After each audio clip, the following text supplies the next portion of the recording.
So why me? Why would I make a good Miss Horrorfest?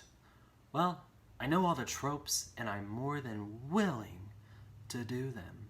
Like when you're being chased by a madman and you just fall out of the blue.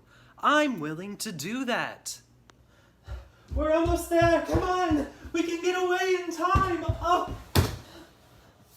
There's nothing here that I tripped over, but I've fallen. Help me! I can't get up! Oh no!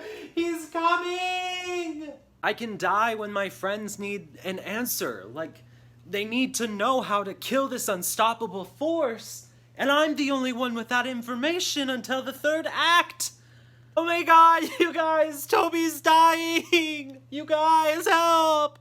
Oh no, his throat's bleeding to death.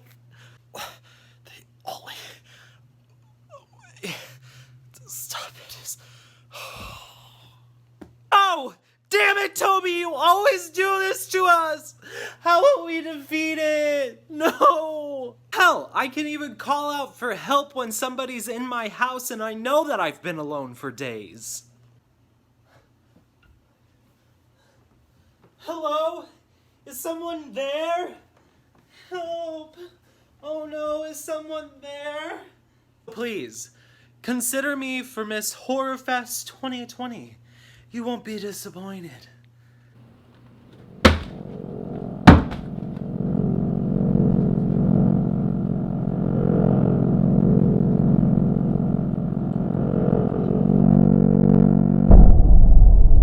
It began 3 years ago.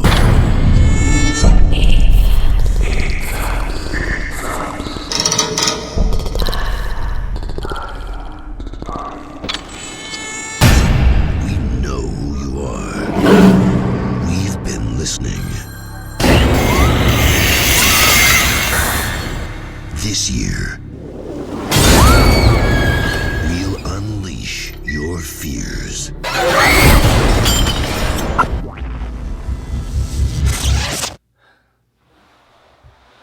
Oh hi! Welcome back to Real Queer. My name's Cade and we're gonna talk some strange things, like the After Dark Horror Fest. If you happened to catch my last video, we were discussing Horrorfest Volume 1 and 2. Today we'll be talking Horrorfest Volume 3 and 4. After Dark Horrorfest Volume 3 saw a dark...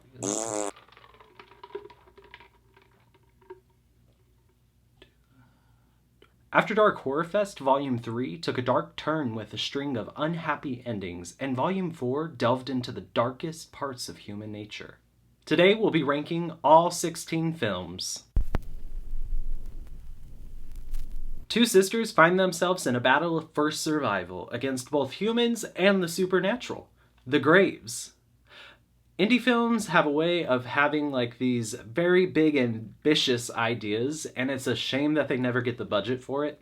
However, this movie is both unintentionally funny and a paycheck for Tony Todd. Looking for refuge from her abusive boyfriend, Faith finds shelter with Lola at her family's farm, but things take a dark turn real quickly. Slaughter. The poster's cute, the movie's not. A boating trip turns into a terrifying nightmare when a group of friends stumble upon a secret. The Reeds. The tagline for this film says it best: don't go there. After the cops piss off Mr. Perkins. After imprisoning Mr. Perkins, the cops unwittingly unleash 14 brainwashed cult-like members in Perkins 14. This is from the director of Dark Ride, a film that I very much enjoyed in the first After Dark Horrorfest. This time around, this film is unintentionally funny, and it can't find out what it wants to be, either a drama or a campy slasher film. If it had stayed like blood and guts and like balls to the wall like craziness, I would have enjoyed it more. A group of high school outcasts get revenge on their tormentors. The final.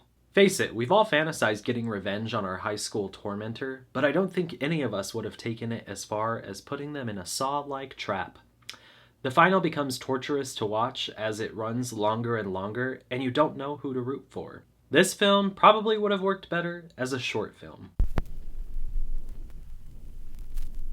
A group of hikers find themselves in the backwoods looking for the Tasmanian tiger, only to find cannibals! Dying Breed. Have you ever wondered what Wrong Turn would be like if it were on the Lifetime channel? That's Dying Breed. It takes 50 minutes to get anywhere, and at that point, my attention is elsewhere. A young woman tries to escape a curse that seems to be killing her family members one by one. Voices. As far as Horrorfest is concerned, this is one of the better efforts within the franchise. However, if you've seen any curse film, you've seen them all. You won't need a rundown of the next film because it's part of a franchise. Butterfly Effect 3. I'm not mad that I watched a movie that featured Chris Carmack shirtless more than 3 times. Thank you. Also, y'all need to stop sleeping on Rachel Miner. A group of college friends find themselves in a living nightmare when they're forced to kill each other off one by one. Kill Theory. Kill Theory is a film that I probably shouldn't have revisited because I liked it a lot more then. Now it's just a bunch of people running around and screaming! Our next film is brought to us by an Oscar nominee for his cinematography. He directed this film, and it's about a rash of suicides that plague a town. From Within. I don't know why I do it like that. From Within. From Within. From Within.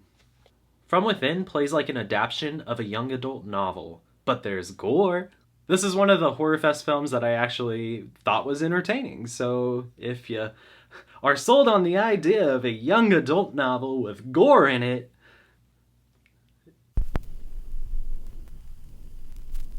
a radiologist, played by Lena Headey, stumbles onto a terrifying mystery.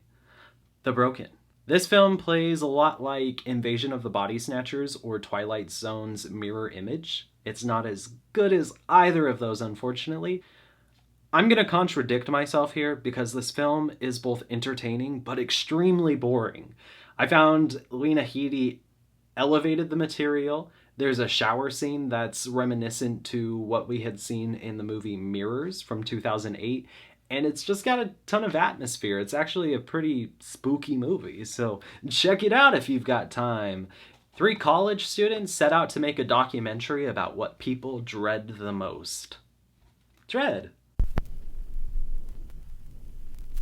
This is not the first time I've seen this movie. I watched it last year and I debated watching it this time around. I thought I should probably just skip it because I didn't enjoy it. But this time I actually found myself liking it. It's a pretty character-driven movie, and it does have a lot of dark themes that probably won't set right with a lot of people. But if you have time on your hands and you're a fan of Clive Barker, check it out. Oh, and happy Pride Month, Clive Barker!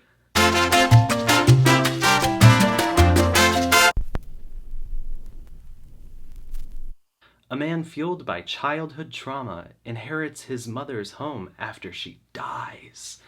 There's a lot of inheritance horror movies, so, Hidden! What I liked about this film was that it was unsettling, and there wasn't much in the way of story, but it's something that you really just sit there and think about afterward. I don't know that Hidden would be for everyone, especially since it doesn't answer most of the questions it asks.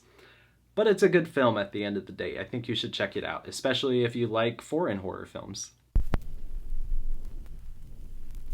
A conservative island finds itself under attack in Zombies of Mass Destruction. You don't really need a, rundown for this film. It's what it says it is. I think this made it to the top of my list because it has a lot of sentimental value. It was one of the only films back in 2010 that I had seen that had LGBT representation. So it was kind of like my happy place. It's not for everyone. It is a fun zombie movie, though. It doesn't really break new mold or anything, but it does have a lot of representation in it, and more importantly, just conversations that we will still be having after I've died. It certainly doesn't do anything new for the zombie genre, but it's worth checking out. Especially if you have a terrible sense of humor and an hour and a half to waste. A group of college kids get into an accident and are taken away to a hospital where things aren't what they seem. Autopsy. So this one's a hard one to discuss, and I've sat here trying to figure out what to say that may be appropriate. The women in this film are treated unequivocally more brutal than the men, so some of the scenes are hard to stomach. I do enjoy this film because it is a heavy homage to 80s horror films with the practical effects and just kind of like the silly storyline that's going on. That was my phone. A family experiences strange happenings after the death of their daughter, Alice, in Lake Mungo. This film is genuinely haunting. There were scenes in it that gave me goosebumps, and it definitely sticks with you after the end. I am sad that I slept on this for so long because it is the best After Dark Horrorfest film that you'll probably find out there. It's good. Just watch Lake Mungo. I can't tell you too much about it because that'll just give everything away. Well, that's it. That's my ranking of After Dark Horrorfest Volume 3 and 4. If you'd like to see a full list, I'm on Letterboxd, and you can follow me on Instagram at Mr. of the Dark. Hey, thanks for watching Real Queer. See you next time. I don't have intro or outro music, so rest in peace, bitch. Rest in peace, bitch. Rest in peace, bitch.